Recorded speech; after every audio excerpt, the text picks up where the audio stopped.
Boa noite, pessoal. Luz na mente, paz no coração, energias positivas, o saravá fraterno a todos, muito axé. Hoje, 23 de novembro, né? Nossa última quarta-feira do ano. Último estudo, né? Do ano de 2011. Hoje, tá?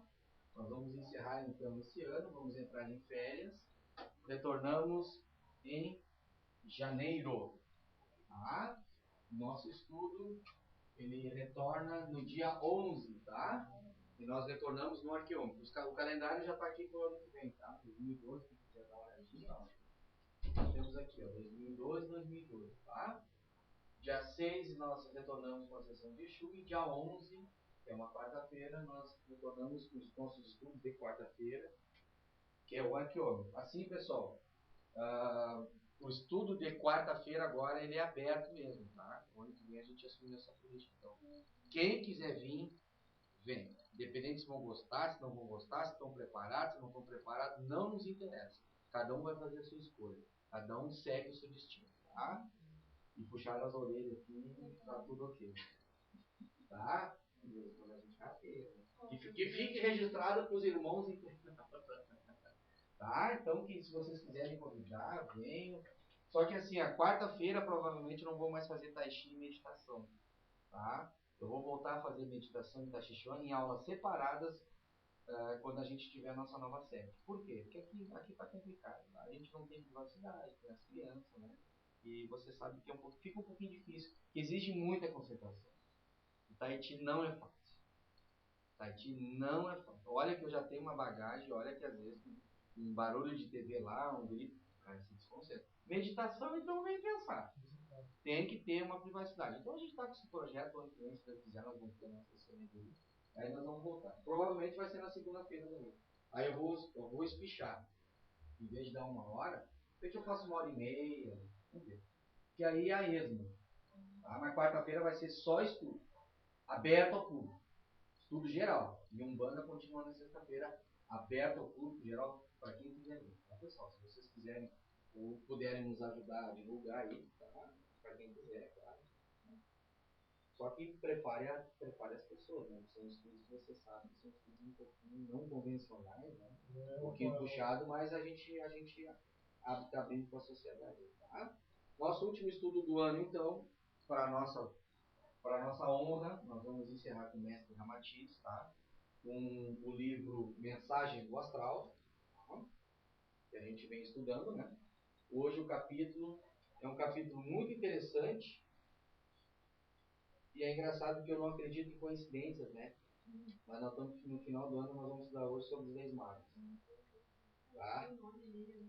É, os Reis Magos, é o livro Mensagem do Astral. Esse livro, basicamente, o Hercílio Mais, que foi um grande médium do romantismo, o maior médium que já pisou nessa terra do romantismo. Esse livro é de quando? Deixa eu dar uma olhadinha aqui.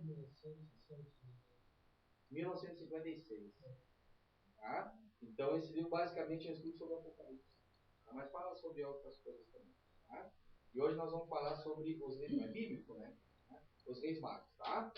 Muito bem. Mensagem do Astral, capítulo 5, os reis magos. Uma coisa muito interessante quando a gente fala, claro que esse estudo tem a ver um pouco com a história, né? A história planetária. Hoje, então, é um estudo mais histórico que a gente está fazendo. Um pouco filosófico também. É muito interessante quando a gente fala em reis magos que as pessoas não sabem quem foram os reis magos. Né? O grande livro de origem abrâmica, que é a Bíblia, né? Da cultura abrâmica, que é a Bíblia, não conta muito direito. Né? Não conta três reis que visitaram, dão presentes, né? Incenso, ouro e mirra. Né? Então, mas não sabe quem foi esses caras. Não sabe a importância desses caras para a humanidade. A importância desses caras para a reencarnação, se é que eu posso chamar assim, que eu não vou chamar a reencarnação, para a descida de um grande mestre, assim, mestre muito mais do que a funcionário que foi, como era Jesus, como é Jesus. E hoje está muito mais assim. Então ninguém sabe quem foi esse cara. Realmente quem abriu um pouco mais, de acordo com o nosso estudo, tá? Pode ser que pelo mundo afora tenha informações, né? Mas de acordo com o nosso ciclo, o círculo aqui foi Ramatiz. Ramatiz é através desse livro. E hoje nós vamos tentar estudar um pouquinho. E com muita honra, né? Vamos encerrar esse ano. Tá? Ninguém é de ferro, todo mundo precisa de ferro. Tá? Olha só, separei algumas perguntas desse capítulo. E evidentemente que as respostas elas foram sumarizadas. Volto a repetir. Se vocês quiserem se aprofundar melhor, o ideal é que vocês leiam um livro. Tá? Isso acho que eu já falei nos estudos na Matiz, é isso, né? Vamos deixar bem firmado isso aí para o segundo internal. Tá? Leia um livro, que uma coisa é o Davi falando. Outra coisa é vocês lendo na Matiz. Evidentemente que o pensamento na Matiz ele é muito mais ampliado, muito mais completo e profundo. Tá? Vamos lá. Pergunta primeira, então. Tá? Eu vou ler porque eu não reproduzi, que a pergunta é extensa. Tá? Poderíeis citar algum acontecimento da época de Jesus pelo qual pudesseis avaliar melhor a influência dos astros em relação à encarnação do Mestre em nosso planeta? Interessante, né? Basicamente, na resposta, Mestre Ramatiz responde o seguinte. Na tradição bíblica, tá, que veio de origem abrâmica, tá, temos os reis magos, vislumbrando a estrela do Oriente, onde localizaram Jesus. Ok? Que estrela do Oriente era essa? E a pergunta foi alguma coisa dos astros, né? Influência dos astros. Que estrela do Oriente foi essa? Não dizem que é a estrela de Belém, né? Que Belém? Cadê a estrela de Belém que é hoje? Não brilha mais essa estrela.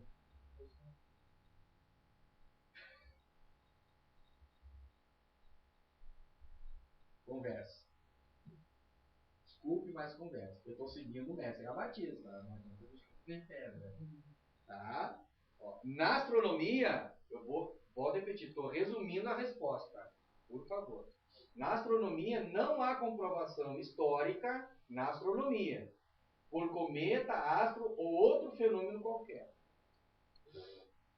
Nenhum astrônomo descobriu que diabo de estrela do Oriente é essa que os Reis Magos seguiram. Na astrologia, coisa muda. Encontramos a versão real do ocorrido. Tá? Vou voltar aqui para vocês. A astrologia estuda o quê? A relação dos astros conosco. A astronomia, o movimento dos astros, onde é que ele está, como é que ele se mexe, os fenômenos físicos, químicos, biológicos. Tá? O que nós temos? Vamos voltar de novo a um capítulo anterior. Nós temos o nosso sistema solar, o nosso Sol e os 9 planetas. O primeiro é Mercúrio e Vênus. Terra, Marte, Júpiter e temos Urano, tá? Urano, Netuno e Plutão. Segundo o mestre Ramatiz, a conjunção poderosa de Saturno, Júpiter e Marte no campo astronômico da Terra facilitaria a manifestação de alta entidade dos planos excêntricos. Ou seja, aqui está a Terra. Conjunção de quê? Marte, Júpiter e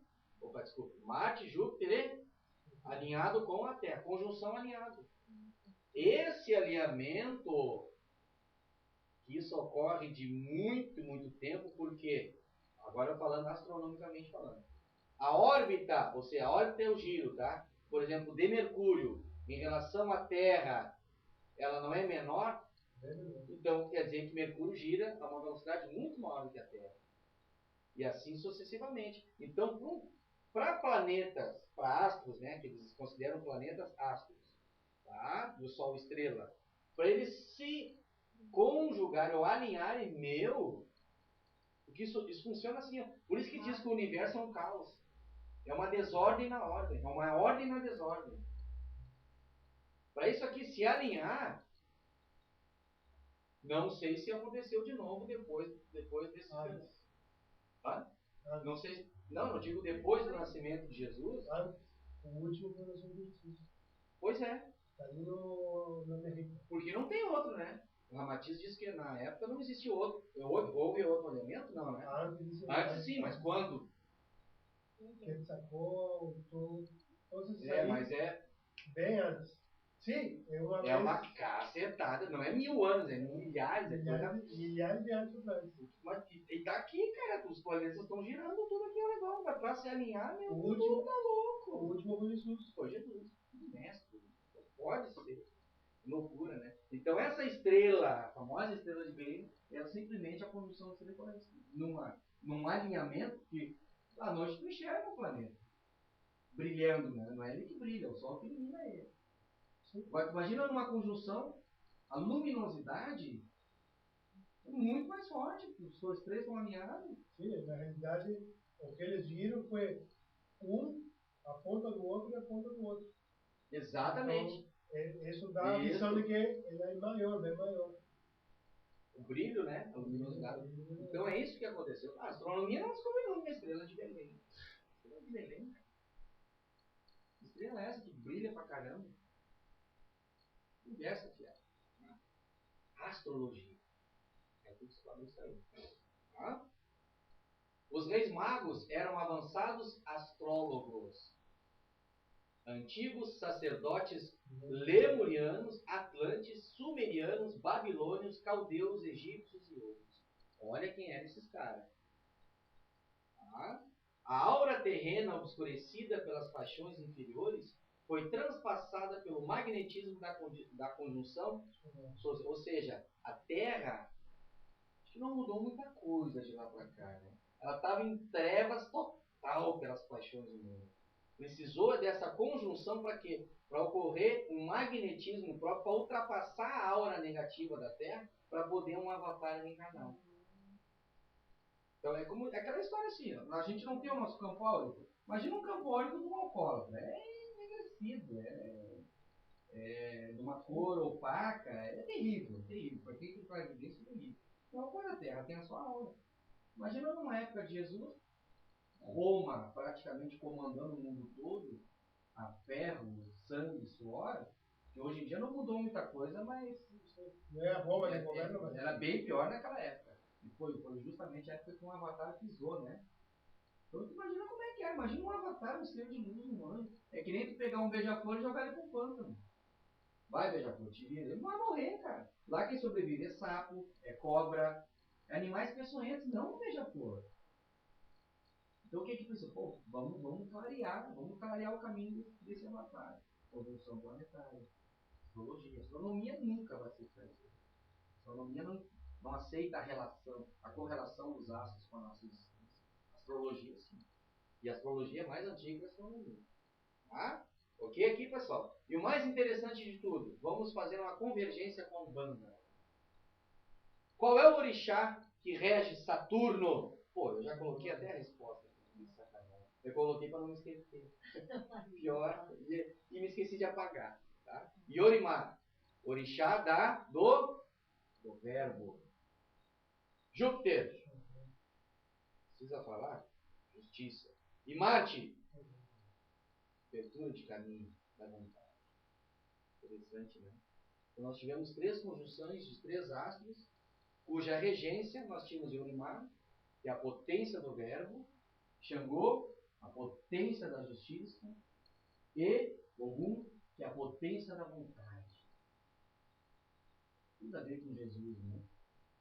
O poder do verbo, porque ele tinha o poder da justiça e ele caminhou para burro, porque olha, o que o homem peregrinou não foi fácil.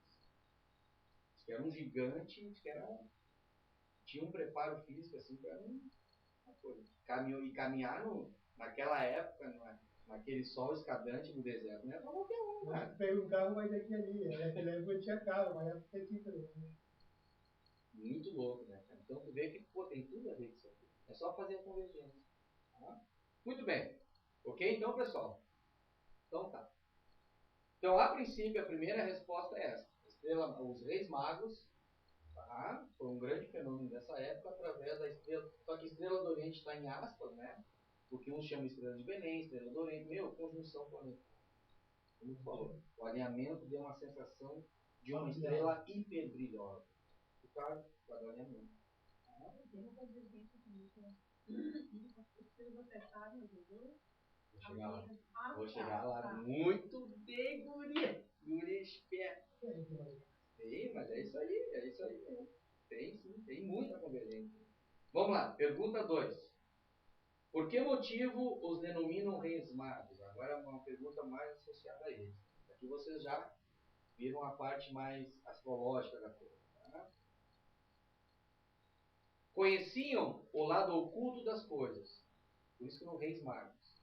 Tá? Eram magos no sentido real da palavra. Pois dominavam com facilidade os 4 elementos da natureza. Isso é só um mago. Tá? Não é magista, não. Magista é nós aqui, né? Então, ali, risco uns pontos. Na verdade, eu nem risco ponto. Eu reproduzo ponto. Eu também não sou louco de inventar ponto. Eu produzo, faço alguns elementos de risco e tal. Isso é magista. Magismo. Mago? Mago entende astrologia, mapeia astro. É outra coisa, que nem o chapéu do mago que a gente estudou. Chapéu do mago de Merlin. O que Merlin? Merlin não foi um fantoche. Merlin existiu, cara. E foi o baita do mago. E tinha o chapéu do mago. E o que tinha no chapéu do mago? Tinha justamente toda a astrologia. Toda a mecânica dos astros. Só isso. Juntamente, claro, com os elementos. No momento que tu manipula os astros, tu tem os elementos na mão. Cara, através da triplicidade de comando. Por isso que a triplicidade de comando que a gente tem na planezinha não é brincadeira. Ela tem a ver, ele tem uma convergência com os astros.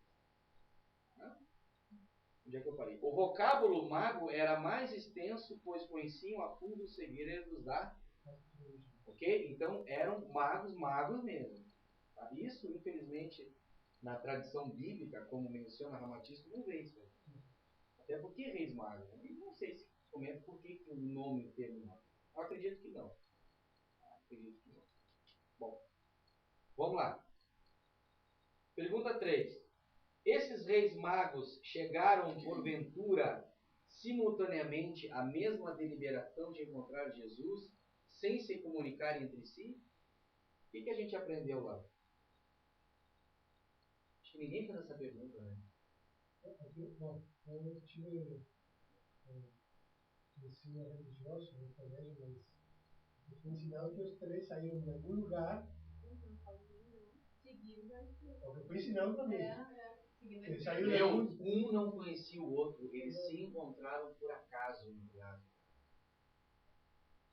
porque os 3 eram de patas diferentes. Mas não estava de... Acho que não, né? Não tem. Olha só, Ramatiz, embora residindo em locais opostos e desconhecendo-se entre si, puderam assinalar concomitantemente o momento da mensagem sideral através da conjunção astrológica de Saturno, Júpiter e Marte. Os 3 eram magos. No momento que eles viram a conjunção, é a hora. Cada um saiu da sua localidade e foi. Mas um não conhecia o outro. Ninguém perguntou isso aí. Ninguém quer saber disso aí. Louco, né, cara? Por isso que tu tem que entender de astrologia, meu galo. Pra tu deixar uma pátria e seguir lá pra não sei onde, pra ver onde é que vai nascer um avatar, tu tem que conhecer as estrelas te dão essa informação. Por isso que muitas vezes não precisa nem ser clarividente. Que era o caso deles, é lógico. Mas tu entende? Sabendo manipular, conhecendo a leitura estrelado, tu vai embora. Só que isso hoje em dia, né? Tenta ensinar em curso, né? Hoje em dia tem muito curso disso, mas é complicado, né? Entender a fundo mesmo. Essa questão de realmente ter a magia dos astros, eu acho que não. Se tu já vem preparado para isso. Isso é iniciação desde pequeno. Né?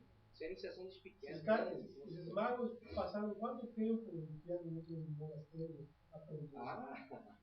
Eles são retirados da sociedade. Eles são seres completamente fora da sociedade. É muito, na época, né? Hoje em dia eu não sei. Os reis magos foram os criadores, olha só que interessante aqui. Os reis magos foram os criadores na Terra de extensa aura mental favorável ao advento de Jesus. Assim como as escolas Vedas na Índia ampliaram a aura mental para o êxito de Buda. Opa, informação diferente aqui. Então os reis magos, eles prepararam o advento de Jesus através de uma aura mental, trabalhando a mente das pessoas. Olha que louco. Quem foram esses caras? Inúmeros discípulos dos magos, reis magos, já haviam recebido dos excelsos reis magos, ante a vinda do Cristo, noções precisas para a cooperação no campo evangélico do mundo. Que louco, né, cara? Só isso que esses caras fizeram.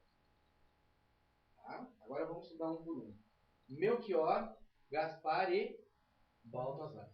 Melchior era árabe. Gaspar, na Índia. E Baltazar, Pérsia. Pérsia hoje é o Irã. A Pérsia hoje é o Irã. Olha, completamente diferente. Como é que esses caras se encontraram, cara? Louco, né? Pô, olha só, o Melchior, vamos estudar um pouquinho mais. Porque, ó, vamos estudar um por um baseado nessa informação. Eles foram os criadores da terra de extensa ornamental favorável ao advento de Jesus. A prepararam muitos e muitos e muitos discípulos. Porque o que acontece? O que fala Ramatiz? Vamos abrir um parênteses. Ramatiz diz o seguinte, que quando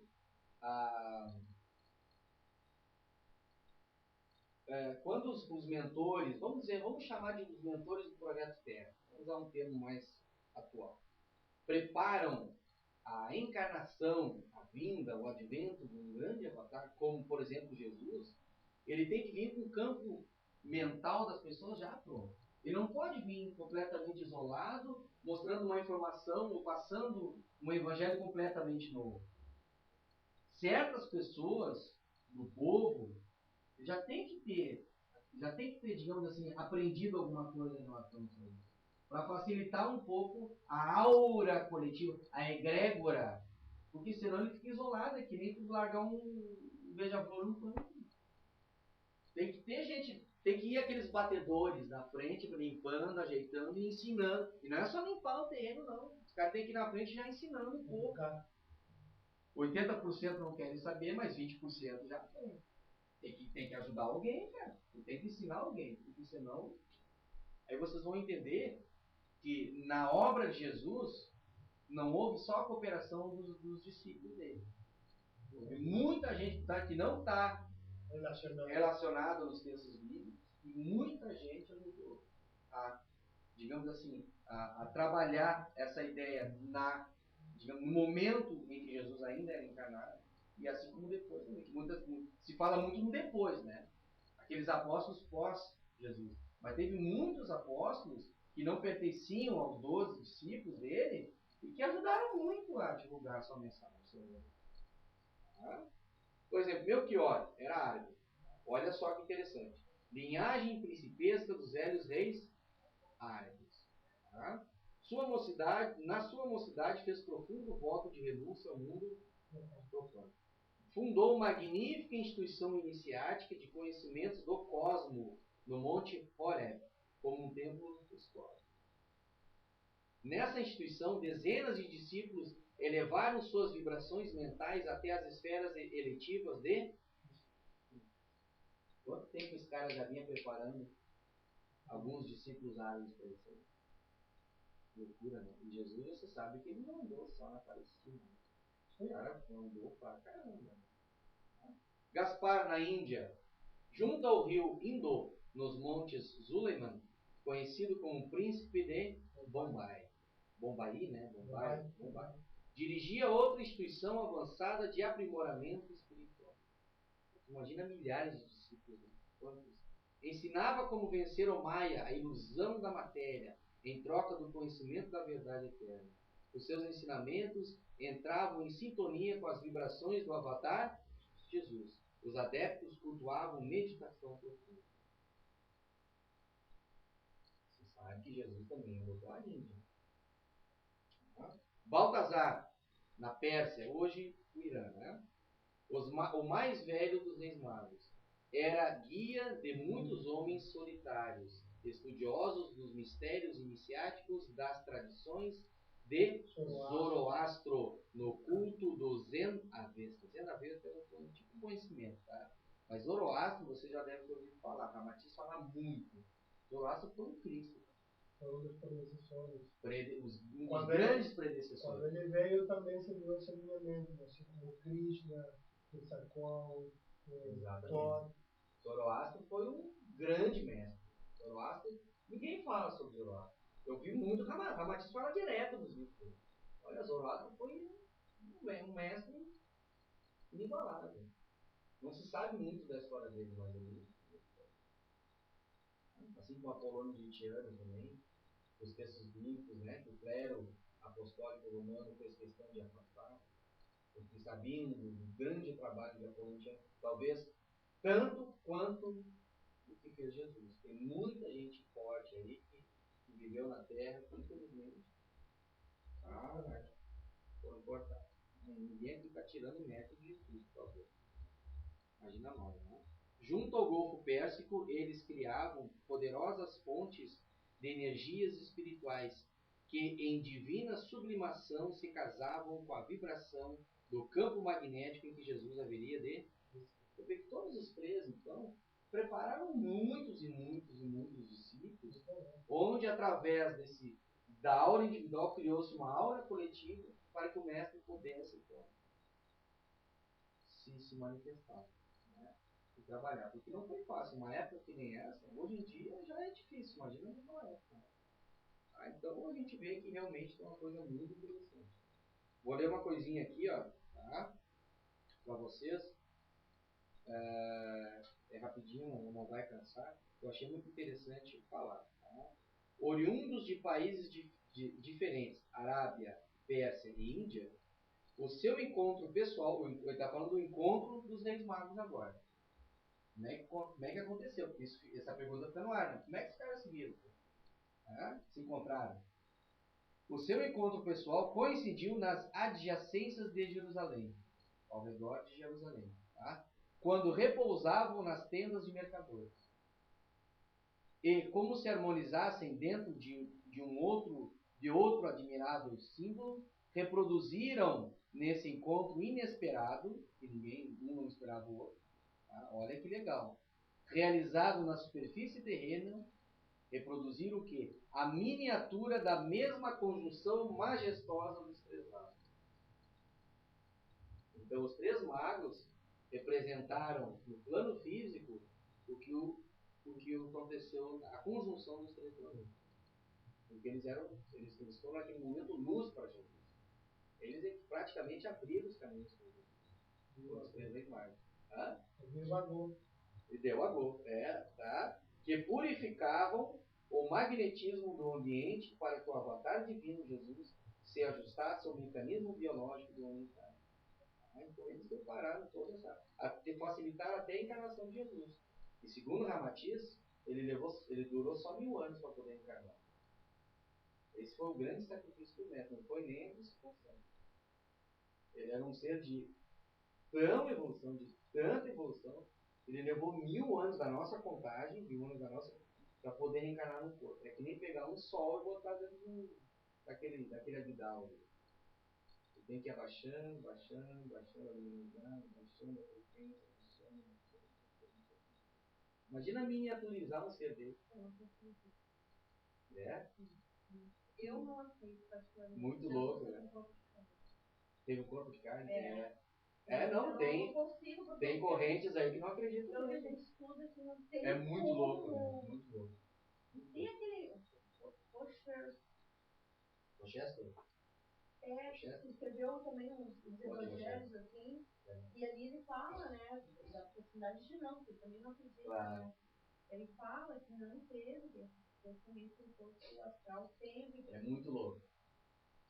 É uma coisa. É Eu não me louco. interessa, né? Mas sim. Pra mim tanto faz, teve o corpo, não teve o corpo de carne, não tem assim, né? Essa coisa. Tem gente que tem uma. Só que pensa que não teve um maravilhoso tudo. Mas não tem assim, não consigo achar argumentos, né? Pelo que a gente estudou, que tivesse um corpo de carne, embora tendo lido o livro do Ramatiz, do Sublime Feminino, que ele fala, né? E eu li essa outra obra e consegui muito. Me deixou muito. É muito louco. Né? É muito louco. Tá, pessoal? Vamos lá. Pergunta 4, então. Sim. O fato de os reis magos haverem descoberto a época do nascimento de Jesus é que justifica a importância tradicional que eles dão à história sagrada? Ou vai nisso muita coisa de exagero da imaginação humana? Ela pergunta, né? Tentar responder agora resumidamente. Estudando as tradições esotéricas dos profetas, os ensinamentos de Krishna na Índia, de Pitágoras na Grécia, dos sacerdotes de Osíris no Egito, os remanescentes das fraternidades de Samuel, os essênios internos, muitos desses foram iniciados pelos... Claro, porque Krishna, aí, e o resto está aqui, Pérsia e Árabe. Porque a coisa estava se formando naquele bojo, no Oriente Médio. Pode ver tudo país do Oriente Médio aqui. Fora a Índia, né, que é um pouquinho afastado, mas tá ali, tá no bojo. Aí, claro, aí tu pega a China, Tibete, aí vai mais afastado, mas ninguém fala em China e Tibete. Tô falando mais nesse bojo aqui. Então tu vê a importância desses caras aqui. Eles simplesmente prepararam o advento de Jesus. Exatamente. É a conjunção dos três planetas. Por isso que Ramatiz associa eles aos três astros, que em conjunção abriram o caminho do método. Detonaram com a aura enegrecida do planeta na época, que até hoje não mudou muita coisa, né? Por causa das paixões humanas e tudo mais, para que o mestre pudesse avançar. Tá? Quando se dá a descida de um instrutor espiritual como Jesus, a técnica do cosmo elabora planos, estabelecendo no mundo antenas vivas, canados nós, que devam operar em sintonia com o pensamento progressista do Avatar. Enviar. A coisa tem que, digamos assim, a gente tem que ser batedor mesmo. Tem que ir na frente, abrir caminho, aparar reta, preparar o povo, porque a missão dele, para o povo já não receber de cara uma mensagem que amai os vossos inimigos. Imagina falar isso para um judeu subjugado por um romano, tomando pau, sendo crucificado. Lá não tinha direitos humanos, lá não tinha PROCON, lá não tinha nada. E a lei mosaica era matar o vosso inimigo. Aí vai para um fariseu, vai para um juiz, né? Aí segue o quê? Uma lei mosaica, que com certeza foi muito mal interpretada. Na época de Moisés era uma coisa, né? E não, olho por olho, senão... Ah, o cara roubou, corta. Imagina com onde é que o cara ia correr. A lei de Italião, então, porra. É complicado. É complicado. Nossa, aí fez um ser desse falando amai o vosso inimigo. E Moisés mostrava um Deus invejoso, ciumento, né, irado. E Jesus aí falava um Deus de amor, de um pai, né, amor, perdão, caridade. E eles eram... Acabou os caras. É que na época precisava de Moisés. Claro, assim, não. Né? Na época de Moisés era uma coisa completamente diferente. Não, foi uma outra missão. Selvagem. Que não aceitaram a mensagem aqui na Tom. Quem fez o plano espiritual humano? Moisés. Que foi o primeiro faraó, né? O grande faraó que reuniu tanto o norte como o sul do Egito, né? O alto e o baixo Egito, né? Norte e sul, isso. Foi o grande. Se eu não me engano, Ramsés. Eu não me lembro. Não aceitaram a mensagem de Akenaton, teve que ver Moisés. É pulso de ferro, meu. E muita gente acha que Moisés foi santo, não foi. Tanto é que depois ele teve que vir com Maomé, sofreu. Hoje em dia, eu não acredito. Teve cara. Se Akenaton teve cara na própria lugar, imagina Moisés. Muita gente não eleva Rei Davi a um santo. Rei Davi foi Hitler. Hoje está, segundo informações espirituais, o cara tem a letargia no plano do submundo astral, letargia sono profundo, esperando o momento de sair fora. Aqui já não dá mais. Foi Rei Davi. E aí? Grande espírito, grande. O cara só promoveu o holocausto lá, quase dizimou os judeus todos. Pô, então é bravo, né? Cara, não tem como um guerreiro servir à vontade do Cristo. Isso é uma coisa que eu aprendi. Guerreiro é guerreiro. Santo é santo. Ah, o cara é um guerreiro, então esse cara é um guerreiro de Deus. Que guerreiro de Deus, tá bom? Tu tá louco, cara. Tu tá louco. Napoleão, você sabe, Napoleão foi o Alexandre o Grande. Vai purgar, não tem guerreiro, não tem essa história. Derramou sangue? A história tá aí, não tem, cara. Moisés teve que passar dele, duvido que não. Você não queria vir, né? Segundo o livro, está no livro daquele Atom ali. Aliás, no livro Moisés 1 e 2. Eu tenho só o 1 aqui, eu não tenho o 2. Ou tenho o 2, não tenho o 1. Até tem que conseguir. É do do Roger Paranhos, tá? Muito bom, tá? Do mestre Hermes Trismegisto. O cara foi ele era um guerreiro, meu. Só que a espiritualidade precisava de um guerreiro, o povo não escutava outra coisa. Vai tomar pau, vai aprender. Ele trabalhou na escuridão, mas para a luz. Claro! Ele precisava da figura de um Deus brutal. Tinha que temer a Deus. Hoje ainda muitas vezes ainda tem essa coisa de temer a Deus. Tem que temer a Deus. Tem que ter medo de Deus. Andar na linha reta. Ainda a lei mosaica aí imperando. E eu vejo assim, ó, que na época de Moisés tudo era não, né? Não matarás, não isso, não aquilo. Hoje ainda a gente vive, eu vejo assim, a gente ainda vive também. Porque a gente tá aí, ó, não pise na grama. Pelos idiotas que nós somos, né? Não pise na grama, não fume, não isso, não aquilo. Vamos ter placa de não, porque a gente não sabe se comportar, a gente não vê uma grama e não respeita, a gente não vê a gente está num local público que tem que fumar. Então, eu vejo que às vezes a gente ainda vive a lei mosaica, tá? Bem de leve, bem sutil, mas a coisa ainda precisamos ser assim. Então, para ver como 2000 anos não foi nada, mais de 2000 anos para nós que vivemos, claro. Não foi nada, não foi nada. E hoje ainda tem isso. Então, é a proibição acima da conscientização. Vai conscientizar um povo? Não quer, então tem que proibir. Tem que dar multa. Tem que sentir no bolso. Pô, exatamente. Pô, conversa comigo e eu entendo o teu recado e pronto, mas não é assim que funciona. Tem que ser na porrada, tem que ser na proibição. Nós estamos em treva. Nós estamos em... Realmente não é. Nós somos muito ruins. Muito ruim. É muito ruim. Eu digo por mim, tá? Estou falando de ninguém, eu tô por mim. Começando por mim, a coisa tá lenta. Tá muito lenta, tá bagunçada. Ela indo numa direção, briga com Deus todo mundo, né? Ah, mas o que é isso? Olha aí! Pior que é mesmo. Pior que é mesmo. Olha só, pergunta aqui. Sim, nós sabemos que as... Olha só que pergunta o Círio Paz faz para cutucar o mestre. Ele adorava fazer isso. Muito legal, cara. Muito legal. Nós sabemos que as forças das trevas prejudicaram muito a missão de Jesus. Como pôde acontecer isso à vista do que acabais de nos revelar? Bom, tu tem toda uma preparação de uma egrégora mental, através desses reis magos. E outros também que não foram mencionados. Mas, de acordo com a região onde Jesus encarnou, nós vemos que a Arábia, e a Índia e a Pérsia ficavam no bojo ali. Né, onde, digamos, o círculo foi preparado ali pelos grandes reis magos. Eram reis e magos. Tá? Como é que pode as trevas ter atrapalhado tanto assim Jesus? Jesus, um avatar.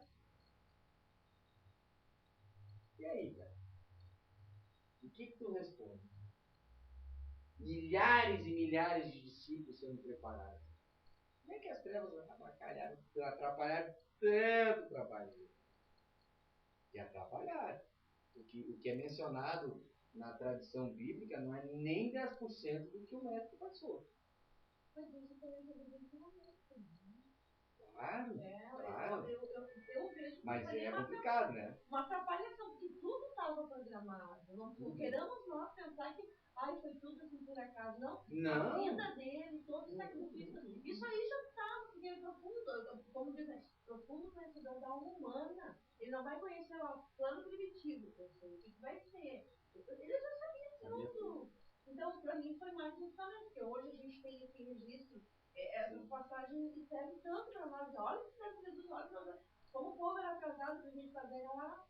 Né? E se vê muitas vezes lá, que loucura, eu tirei pedra na cruz. E é até hoje, né? Porque essa região é uma das mais fortes desde sempre. Então, direto. E lá o povo foi preparado, né? Então, direto. A Índia hoje é uma pobreza da dó. A Arábia hoje é uma riqueza, mas é o ouro negro, né? Superficial. A Pérsia, que é o Irã hoje, Irã e Iraque, aquilo lá estão subjugados ao último. Hoje não existe mais palavra, não existe mais pensamento, ninguém pensa. Simplesmente é um ser robotizado. Lá tu tem o E aí, canibal, olha o que diz Ramatiz. Não subestimeis a intervenção tenaz e desagregadora das forças. Não subestimeis as trevas. Não subestimeis as trevas. Olha só, que importante. A tradição bíblica nos informa de várias vezes em que Jesus foi assediado pelos mentores diabólicos da sombra e das intervenções nas seduções humanas. Então, realmente, cara, não dá para subestimar esses caras. Mas aqui, ele não fala, não subestimeis a intervenção do umbral, as zonas umbralinas. Ele fala umbralina aqui. Ele fala das trevas. Está falando de coisa pesada, coisa que a gente inimaginável. Coisa que se é mencionada em alguns livros, mas é coisa de crosta, interior de crosta, né? Não, umbral mesmo tem 3 camadas. O umbral é atmosférico. As trevas é subcrosta, lá dentro. Não tem nem forma humana, coisa muito. Então não dá para subestimar esse cara. E até um avatar, até um mestre, mas tu imagina o que deixa para nós. É isso que ele quis dizer. Sim, Jesus, ele salva para nós, cara. É orar e vigiar, não adianta. É complicado, é muito complicado.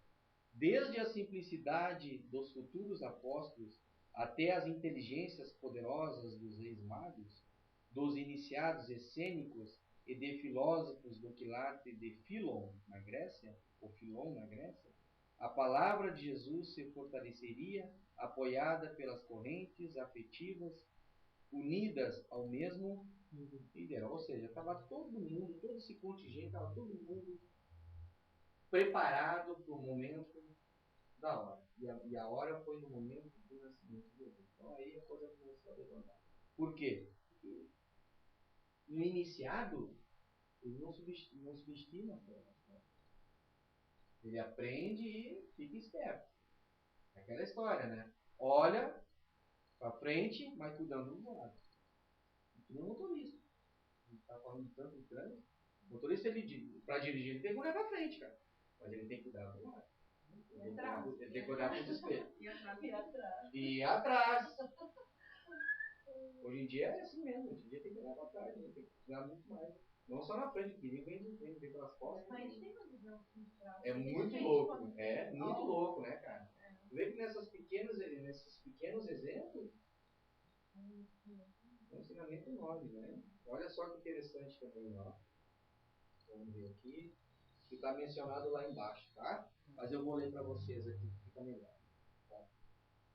Os reis magos representavam o potencial exigido no mundo exterior para as transfusões de energias psicofísicas ao menino luz, a Jesus.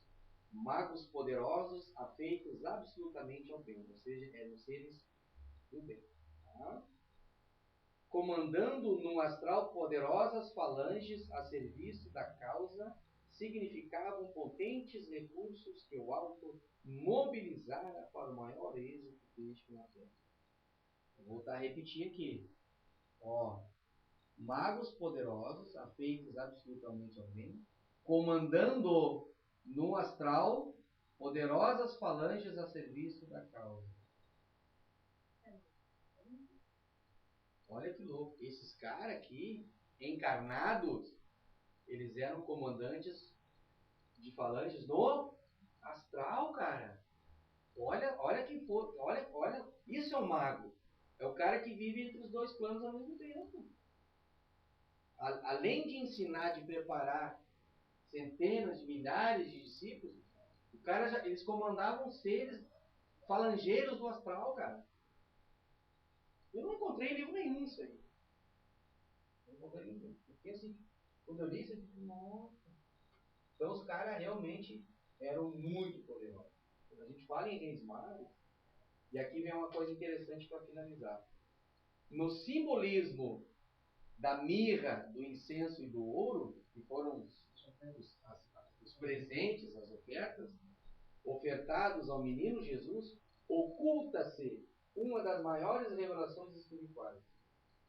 Só compreensível aos já iniciados no quarto plano da escadaria ascensional setenária. Eu vou repetir.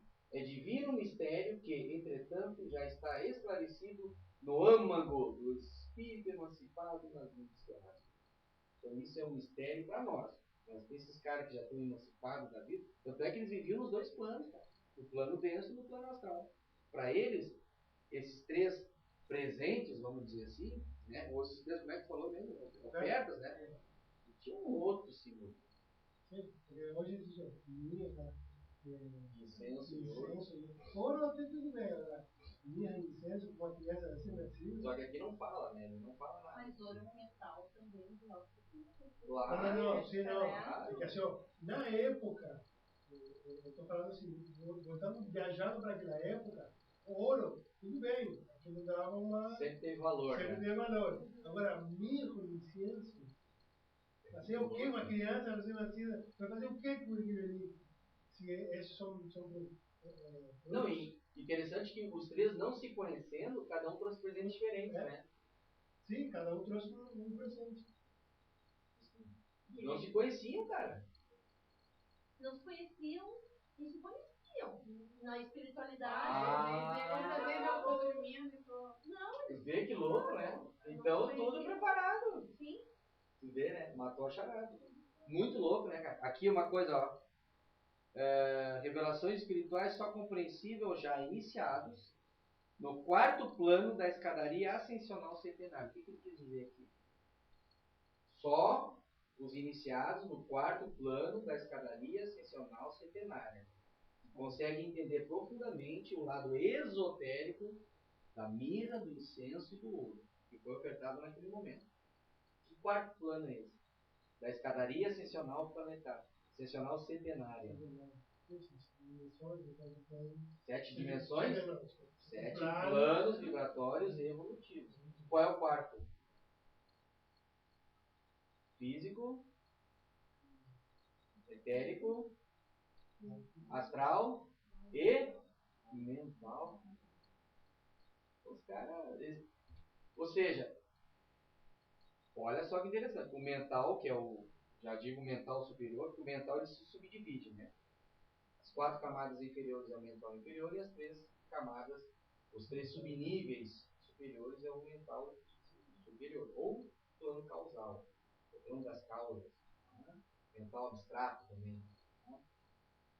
Com certeza esses caras aqui, os 3 magos, eram seres que já não tinham mais perispírito. Olha que louco, porque não tinham karma. Não viviam mais em colônias como, por exemplo, o nosso lar. As colônias que eles viviam já eram colônias de que plano?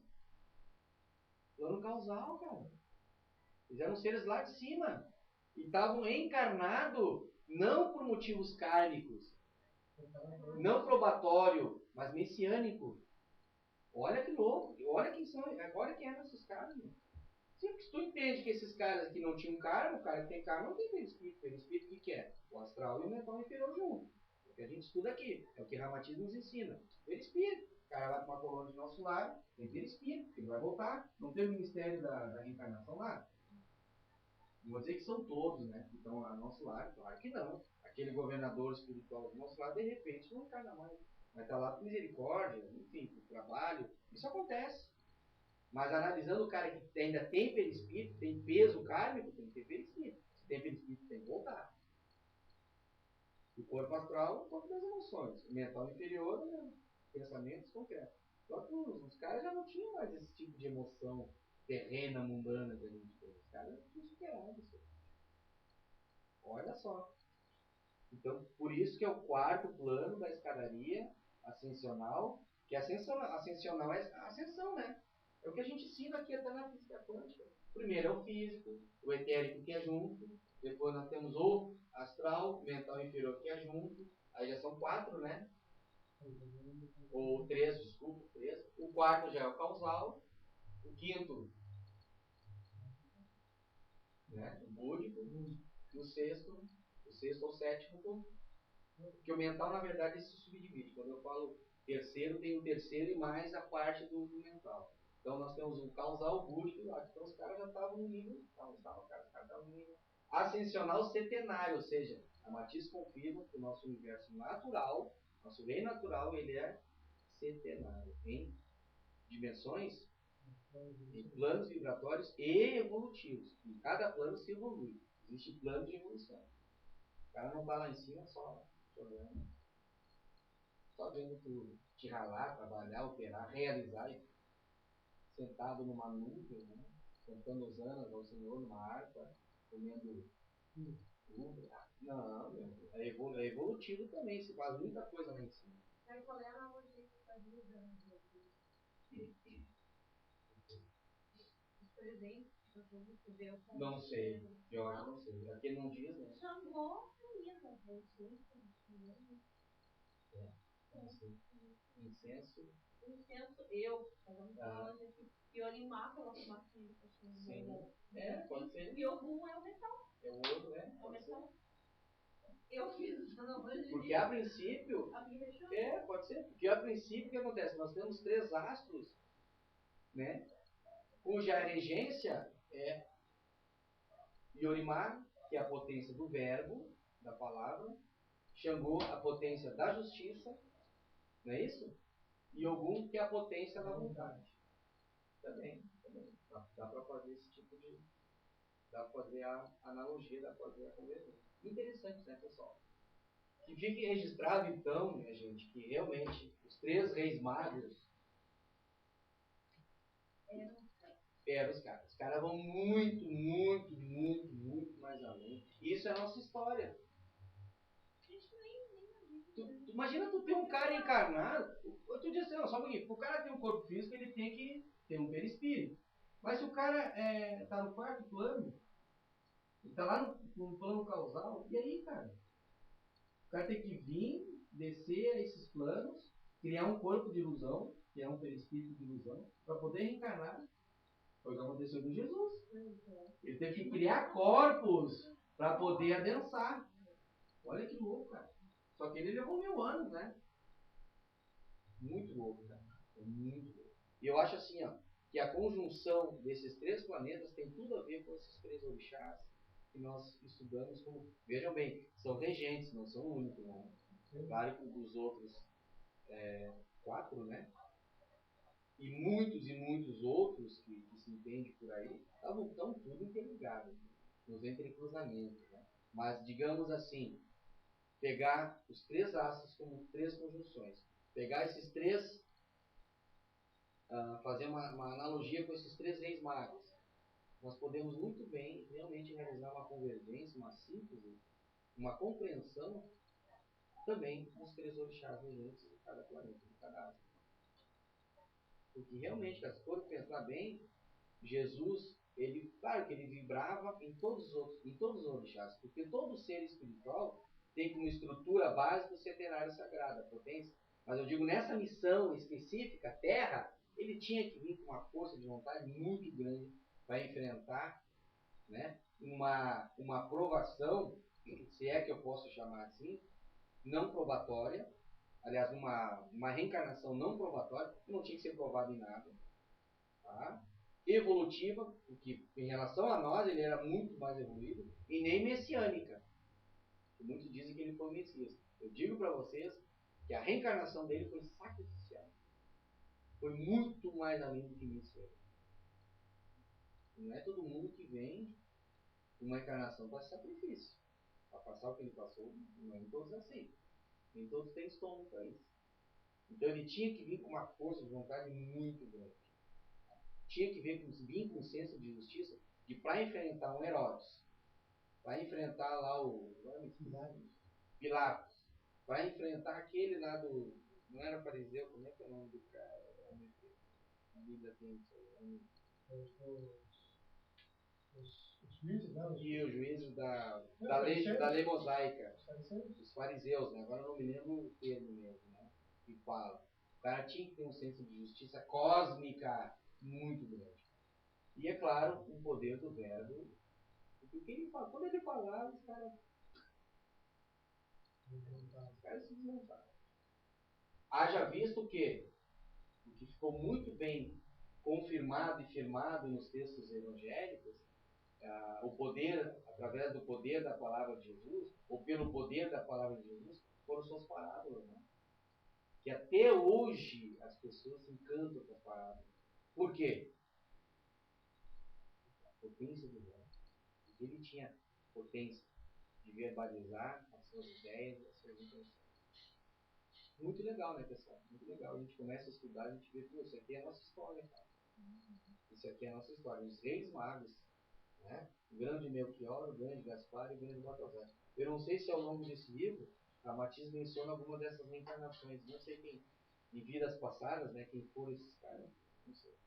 Não falo. Mas é muito interessante. Só para finalizar, Filon aqui, ó. O grande filósofo Filon, que poucas pessoas conhecem, né? O grande filósofo. Nessa época era Ramatiz encarnado, tá?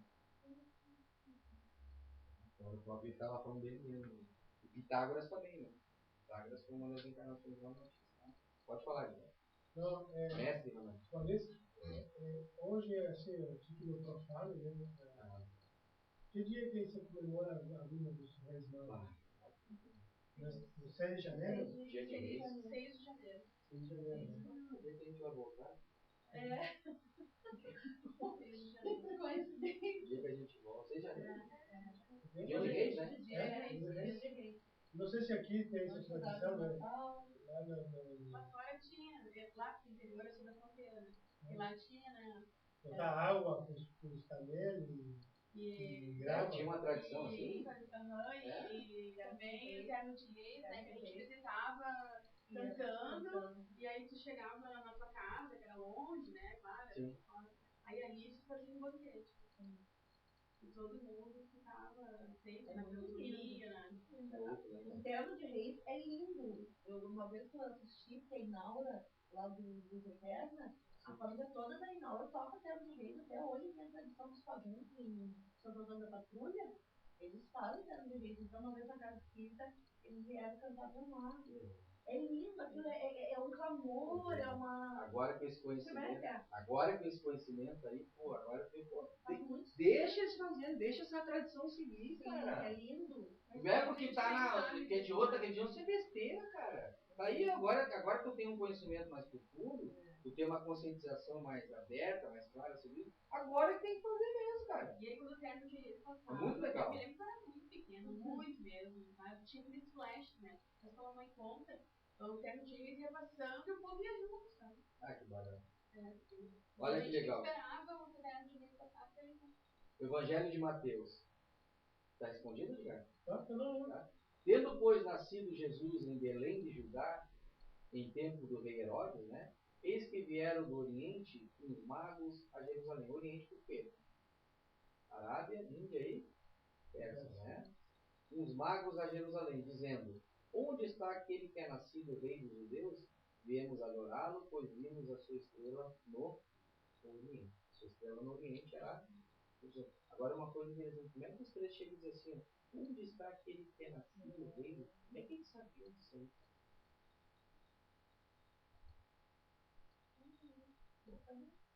Os caras viviam tanto no astral como aqui. No astral os caras simplesmente eram senhores de hostes e hostes de falangeiros do bem, vamos dizer assim, para poder ajudar. Por quê?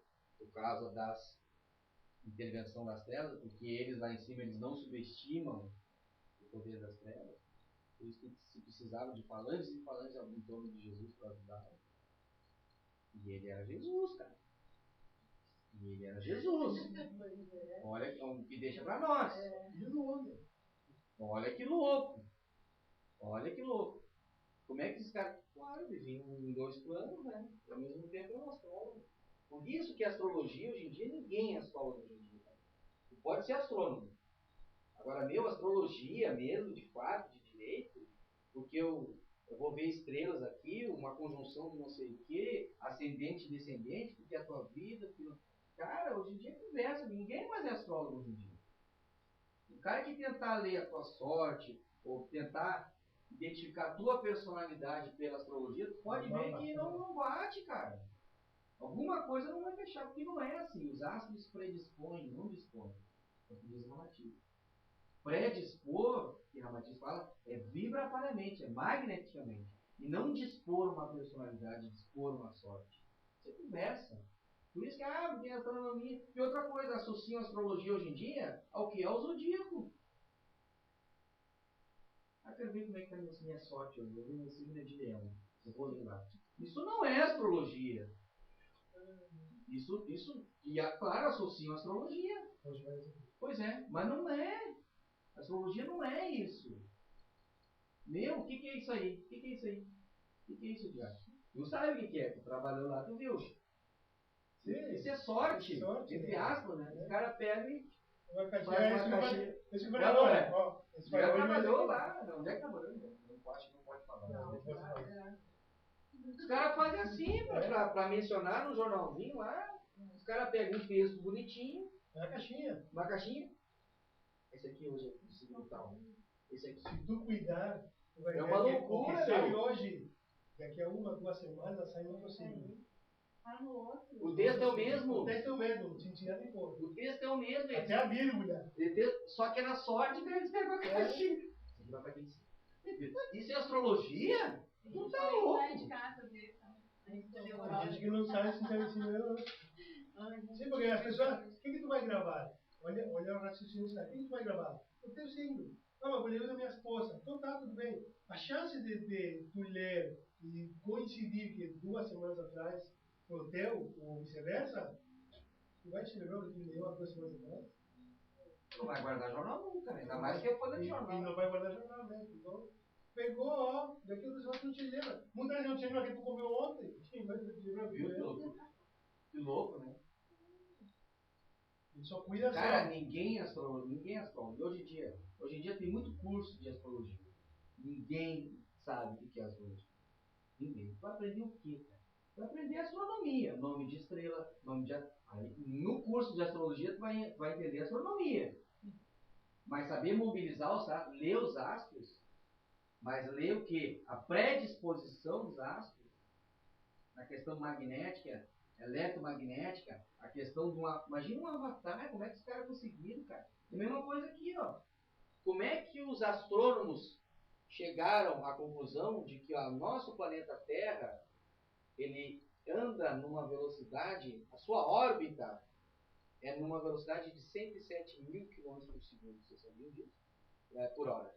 Vocês sabiam que nosso planeta, por isso que chama-se espaçonave Terra. Os astrônomos chamam de espaçonave Terra. Muito legal. 107, nós estamos andando a 107 mil km por hora. Porque a gente tem uma loucura. Ou 220 km por segundo. Passando por causa da velocidade da luz, né, que é 300 mil km por segundo, a nossa velocidade é 220 km por segundo. Não deu nem 10%. Né? Hã? Tu viu que louco? Pô, mas isso um astrônomo teve que estudar pra caramba, fazer cálculo e mais cálculo, porque antigamente se já achava, lá na época de Ptolomeu, que a Terra era o centro do universo. Depois veio Copérnico e disse que não, só um pouquinho. O Sol é o centro do universo. Aí veio Galileu confirmou. Claro que teve que chegar lá pro Papa lá e dizer que não, tô errado, você não. O bicho ia pegar, mas ficou provado que a teoria desses caras estava certa. Agora, um astrólogo, imagina a dificuldade de um astrólogo para identificar essa conjunção e, através dela, o nascimento de um avatar. Isso é muito mais complexo o cálculo. É muito mais complexo a interpretação. Isso não aprende em curso, cara. Tu pode ficar 20 anos estudando astrologia. Esses caras eram iniciados desde pequeno, e outra, tu tem que nascer com isso aí. Tu tem que nascer com esse, vamos dizer, dom, né? Tem que ir preparado. Poxa, é preparar lá de cima, cara. Eu chego aqui e vou fazer um curso. Não, é assim. Naquela época...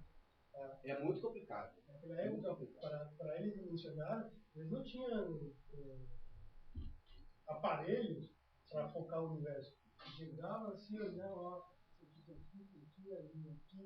Os grandes não tinha instrumento nenhum. Hoje, quem está no mar tem o sextante, tem o GPS, hoje vem barbada. Eu quero ir daqui a aqui. Pô, só pegar um aparelhinho, tu vai, eu te pego. Tem via satélite, né, cara? Naquela época não Que tinha louco, nada, né, cara? Os caras só olhavam pro céu. Ah, minha mãe tá aqui assim. Aqueles aparelhos bem rústicos, né, cara? Hoje em dia tem telescópio aqui, eu vou te contar, né, mano? Que monstro, né? Tem o Rubio, não é? Tá Tira foto lá do último Então, ó, meu, lá do... tem que respeitar. Por isso que eram reis, porque sabiam o que estavam fazendo, e magos, não magista. Magista é nós. Aliás, metida magista. Metida magista. Mago? Excelente. Aprendiz de feiticeiro.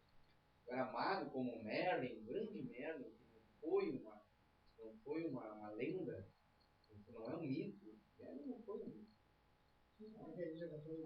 Claro. Sepultou a Polônia de Tiana, cara. O grande Zoroastro.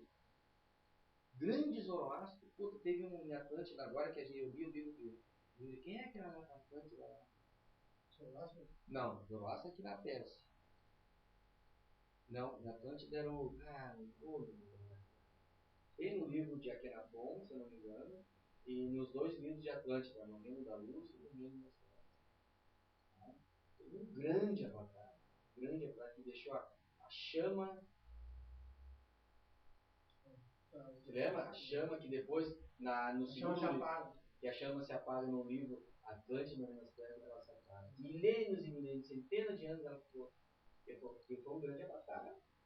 E desde aquela época nós tivemos muitos Jesus pisando na Terra. Não vou comparar a dimensão, ou não vou dimensionar, tá? Digamos assim, a importância de cada um, que eu não entro nessa individualidade. Melhor ou pior, maior e melhor, eu não entro nessa. Eu acho que é uma circunstância que ele é claro, melhor, a circunstância isso é melhor, com né? certeza. Nenhum melhor que o outro, na medida do isso é bobagem, né? da situação aqui. Mas, cara, nós tivemos vários e vários cristos na Terra. Porque o que acontecia? Aí Ramatiz menciona nesses textos aqui, que essa era a época do verbo do Cristo planetário se fazer presente. Da vontade do Cristo planetário. Que Cristo planetário? Jesus? Cristo planetário é o grande, digamos assim, o grande regente desse planeta. Jesus era um médium. Jesus era o governador espiritual planetário. Trabalhavam diretamente nos karmas. Cristo planetário é um ser simplesmente ele sustenta o planeta Terra. Poderíamos dizer espírito da Terra. De repente não está aí Gaia, chama-se Gaia, né? O esoterismo chama-se Gaia, o espírito da Terra. A Terra tem um espírito que é sustenta. A Terra, o próprio planeta Terra. Cristo planetário. Me lembrei Antúlio. A chama de Antúlio. É parecido com a Polônia. Grande Antúlio. Antúlio foi um grande avatar. Né? De muito antes de toda aquela bagunça que aconteceu. Ele foi muito bem. Você achava justamente porque todos os ensinamentos de Antúlio eles se contaram. E outra, estava pré-determinado pela própria Atlântida e não dá. Tem dois livros legais aqui. Pega Atlântida no Reino da Luz e no Reino das Trevas. Dois livros. Aproveita uma série para ver. Vai te encontrar. Aí tu vê o que é um poder humano. Trabalhar, ter na palma da mão uma tecnologia bruta, uma força bruta, simplesmente eu achei foda. Pode modificar um membro físico. Os caras conseguiam manipular as moléculas físicas. Como é que pode trabalhar uma molécula densa, cara? Isso aqui está no meu DNA, minha altura, está tudo no meu DNA. Como é que eu vou mudar isso aí, cara? Os caras tinham esse poder. É muito bom. Tá, pessoal? Muito obrigado, então. Luz na mente, paz no coração, energias positivas. Espero que a gente tenha encerrado esse ano com chave de ouro. Eu fico muito feliz de falar em ramatismo, mestre ramatismo, com todo o conhecimento que ele nos traz, né? E o ano vindouro a gente vai continuar estudando, vai continuar vendo.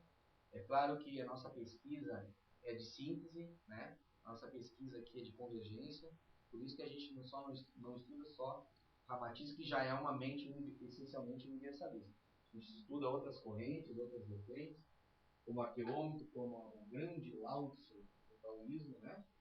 O enigmático livro de Urantia, que ainda é um enigma para muita gente, tá? Ele é realmente um enigma.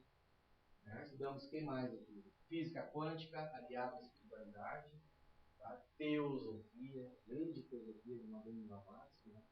E também para nós é muito importante se aprofundar, e que fique bem claro que a doutrina espírita está inserida em cada um desses conceitos aí. Tá? Porque eu vejo, eu me sinto espírita, sou universalista, o meu método é umbandista, mas eu me sinto espírita também. Porque a doutrina dos espíritos, tá, compilada pelo grande Leon, né, Denizar de Weil Hipólito, né, Hipólito Leon Denizar de Weil, né, ele era essencialmente universalista, ele era progressista, ele era pesquisador.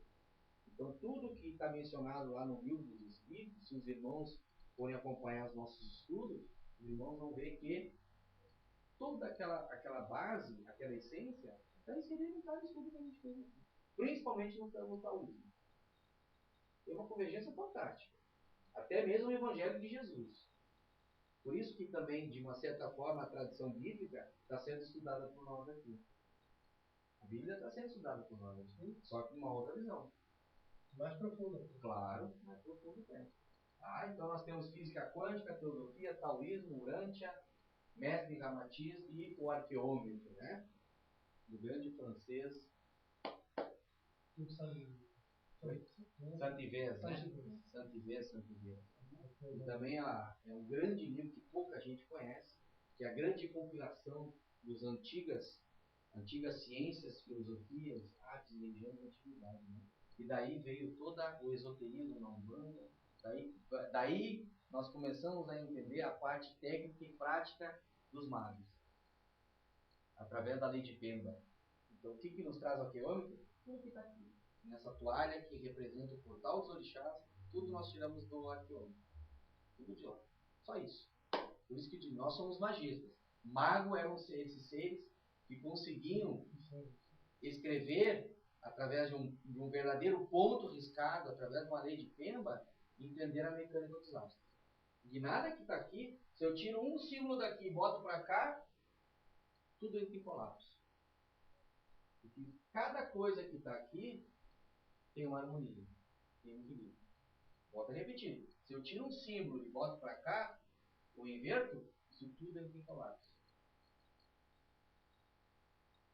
Isso eu não inventei nada aqui. Também não canalizei nada. Isso tudo aqui eu reproduzi na íntegra. Não estou reproduzindo ao contrário. Estou reproduzindo na íntegra. Por isso que é um verdadeiro portal dos orixás. Tá, pessoal? Muito obrigado. E até o próximo encontro, que será dia 11 de janeiro, através do estudo do livro O Arqueômetro. Tá bom? Meu sincero e profundo saravá a todos. Muita luz, muita axé. E que vocês todos tenham um ótimo final de ano, né? E nos vemos agora sexta-feira na última sessão de caridade do ano e último estudo de Umbanda do ano, agora sexta-feira, dia 25, é isso? 25. Tá bom? Muito obrigado, muita luz, muito axé. Saravá.